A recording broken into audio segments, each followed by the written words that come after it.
Who wrote the national anthem? Why? When? What was going on? Today we'll talk about that. From Fort McHenry in Baltimore, Maryland. Join me on Walk with History. So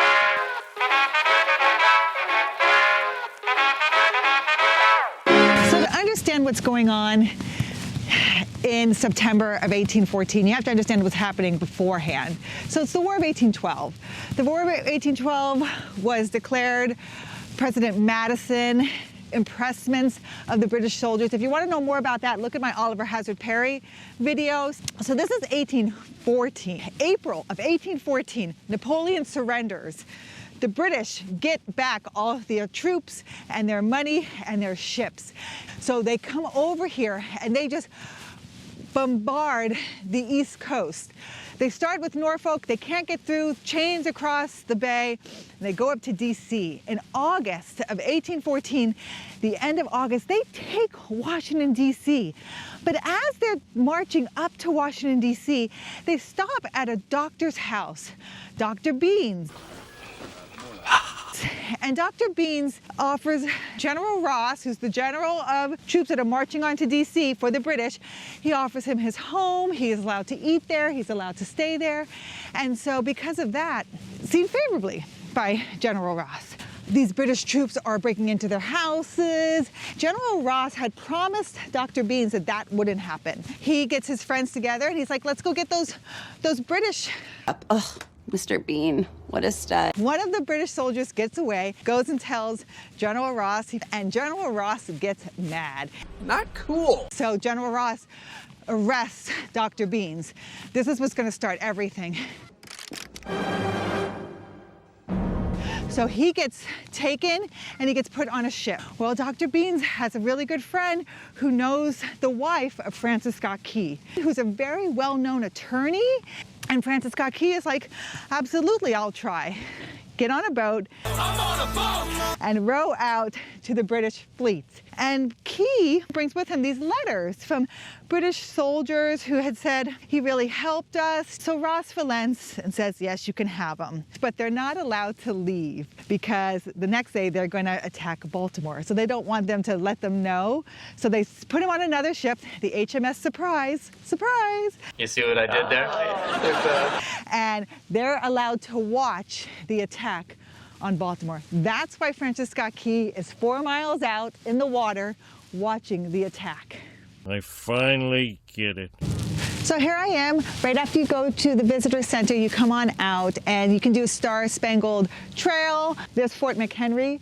So you have to remember on September 13th and 14th of 1814, when this was getting bombarded by the British, the Americans knew they already had taken DC. So this is the last kind of area of defense for America. They sink 200 ships in these harbors to keep them from being used.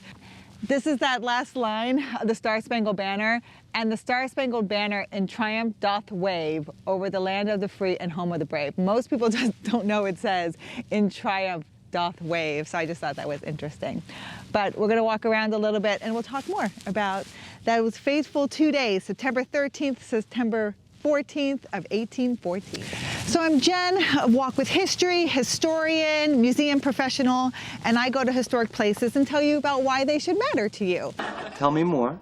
Today we're at Fort McHenry. This is where we get our national anthem. This is where the Star Spangled Banner comes from. This is where Francis Scott Key was held on a British ship, the HMS Surprise. Surprise, we're bombing Baltimore. I see what you did there. He was able to watch from the bridge the bombardment of Baltimore. The next morning, when they're looking through the smoke, because they don't know if Baltimore fell to the British, they're looking through the smoke and all of a sudden they see the Star Spangled Banner of 1812, 1814, rise up above the fort, and they know the fort was never taken. And he's so overcome with emotion that he grabs a letter that he had written, the only paper he has on him, and starts to write a poem. And that's the Star Spangled Banner, is a poem. There it is. There's the flagpole.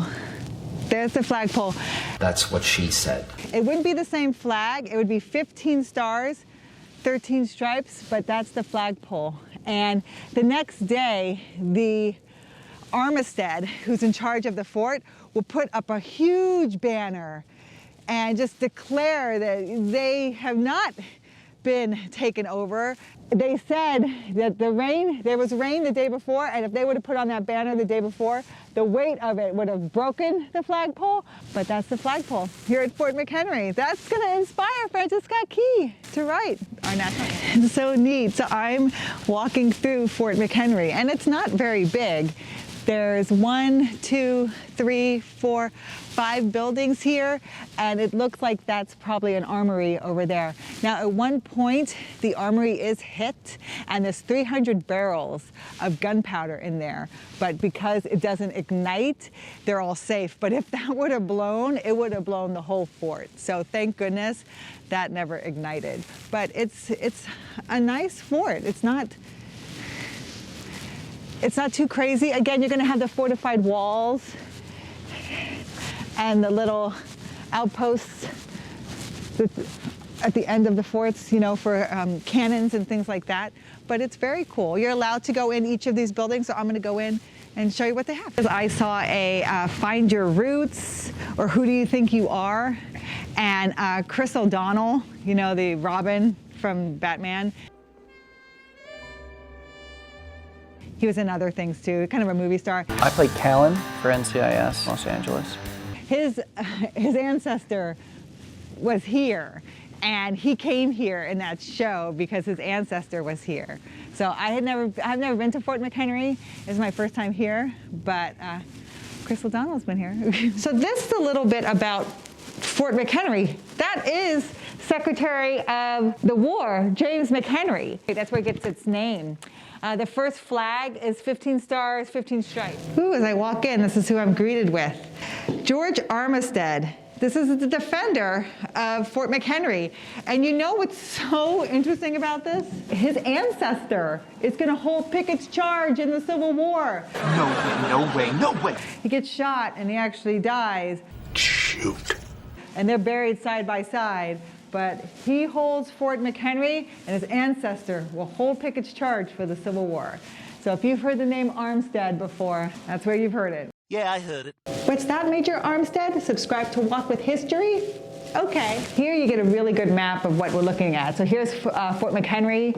Here's where the British are trying to get into Baltimore, and this is where they're going to sink those 200 ships and run the chains across to keep them from getting in. So the British ships will be out here just bombing the heck out of Fort McHenry on September 13th and 14th, 1814.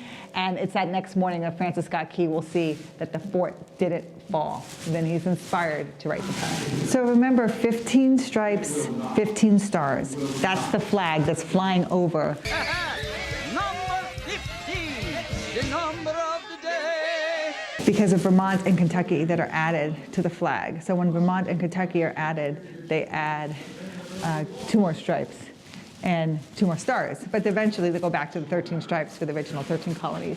Francis Scott Key sees the original flag, but then at 9 a.m. he sees the big flag get hoisted, and then they play Yankee Doodle.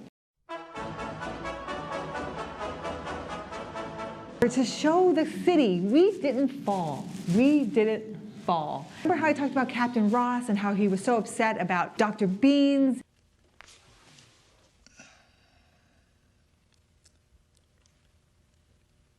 So General Ross tries to come in from the south, and he rides too far ahead, and he's actually killed by American militia. They actually think an 18 and 19-year-old teenage boys shot him because they were militia out in front. General Ross dies here in America. He's buried in Halifax. That kind of stops the troops from advancing farther into Baltimore. So that's when Ross's second in command retreats.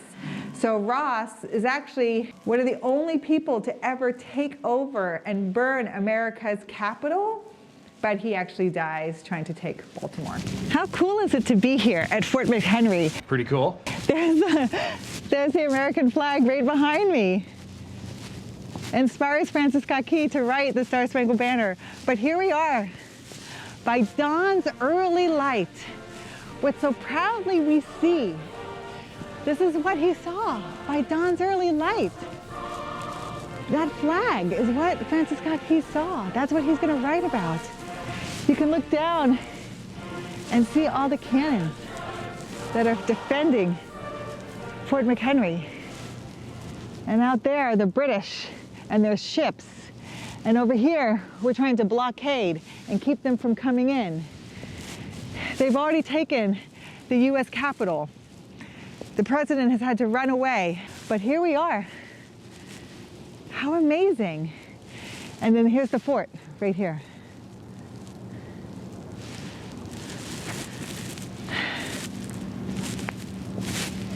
That's so awesome. I always stand so in awe of Americans who have fought back and stood their ground.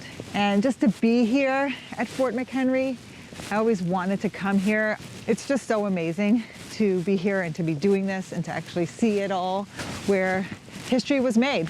Every time we sing that, every time we hear that, the Olympics are coming up. So every time America will win a gold medal, you're going to hear the Star Spangled Banner.